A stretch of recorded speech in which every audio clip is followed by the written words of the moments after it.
السلام علیکم شیخ۔ وعلیکم السلام ورحمۃ اللہ وبرکاتہ۔ شیخ میرا سوال یہ ہے کہ اگر والدین نے بچپن میں عقیقہ نہیں کیے تو بڑے ہونے کے بعد کر سکتے کیا؟ دیکھیے، عقیقے کے تعلق سے خاص طور پہ بڑے ہونے کے بعد یا وقت گزرنے کے بعد، نہیں 7واں دن گزرنے کے بعد علماء کے درمیان اختلاف ہے، اور جو راجح نظر آتا ہے، صحیح نظر آتا ہے، وہ یہ کہ بعد میں بھی عقیقہ کیا جا سکتا ہے بڑے ہونے کے بعد۔ اگر آدمی خود کا کرنا چاہتا ہے یا کسی اور کا کرنا چاہتا ہے تو کرنے میں کوئی حرج کی بات نہیں ہے۔ البتہ جو 7ویں دن کی سنت ہے وہ فوت ہو چکی ہے، اب اس کے اجر سے آدمی محروم ہو جائے گا، یعنی سنت کی ادائیگی سے محروم ہو جائے گا۔ البتہ جس مقصد کے تحت شریعت نے عقیقہ رکھا ہے وہ مقصد حاصل ہو جائے گا، جس میں بعض روایتوں میں ہے کہ کل غلام مرتحن بعقیقتی، کہ ہر بچہ اپنے عقیقے کے ساتھ رہن رکھا ہوا ہوتا ہے، یعنی اسی کے ساتھ اس کا معاملہ جڑا ہوا ہے۔ تو جو رہنے کی صورت ہے، رہنے رکھنے کی صورت ہے یا رہنے بننے کی صورت ہے مقید ہونے کی، وہ عقیقے کے ذریعے سے آزاد ہو جائے گا۔ اور بعض علماء نے اس کی تعبیر یہ بھی کی ہے کہ شفاعت کا حق عقیقے سے جڑا ہوا ہے، تو والدین کے لیے یا اپنے گھر والوں کے لیے شفاعت کا اگر وہ حقدار بنتا ہے تو عقیقہ ہونے کی صورت میں وہ حقدار ہو جائے گا، اور عقیقہ نہیں ہوتا ہے تو اس کو اس شفاعت سے جو اس کے لیے لکھی ہوئی تھی محروم کر دیا جائے گا۔ بہرحال اس میں جو کہنے کا مقصد ہے وہ یہ کہ بڑے ہونے کے بعد بھی عقیقہ کیا جا سکتا ہے، ایک سنت ادا ہو جائے گی اور ایک سنت چھوٹ جائے گی۔ دن کی جو سنت ہے 7ویں دن کی وہ فوت ہو چکی اور دوبارہ نہیں آ سکتی، البتہ جانور ذبح کرنے کی سنت رہے گی، اس کو وہ ادا کر سکتا ہے۔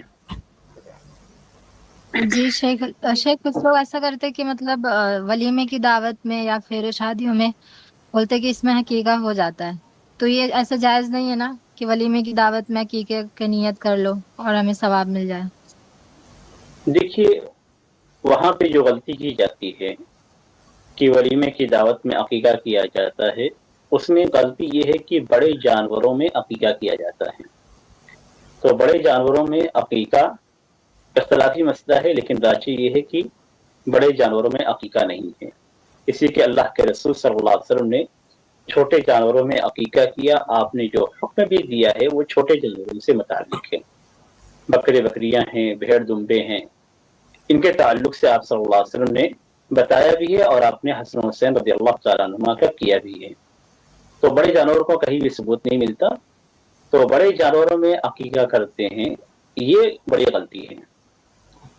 ہاں، اگر کوئی شخص سے چھوٹے جانور میں عقیقہ کرتا ہے اور پھر اسی جانور کو ولیمے کے طور پہ لوگوں کو کھلا دیتا ہے تو ولیمہ بھی ہو جائے گا، عقیقہ بھی ہو جائے گا، اس لیے کہ عقیقے میں صرف جانور ذبح کرنا ہے۔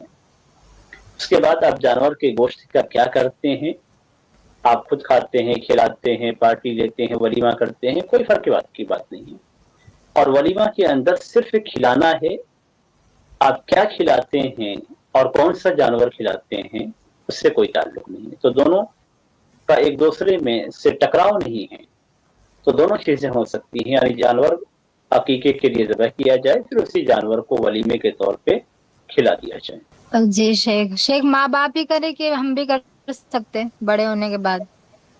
دیکھیے، اصل ذمہ داری یہ باپ کی ہے، لیکن باپ کے علاوہ دوسرے بھی کر سکتے ہیں، جیسے اللہ کے رسول صلی اللہ علیہ وسلم نے حضرت حسن حسین رضی اللہ تعالیٰ عنہما کا کیا، اور آپ نانا تھے تو آپ نے کیا، جبکہ حضرت علی رضی اللہ تعالیٰ عنہ والد تھے تو حق ان کا تھا۔ تو اگر کوئی والدین اگر والد کرتے ہیں تو ٹھیک ہے، اور اگر نہیں کرتے ہیں تو اس کے بعد انسان کو چاہیے کہ اپنی ذمہ داری خود ادا کرتے ہیں۔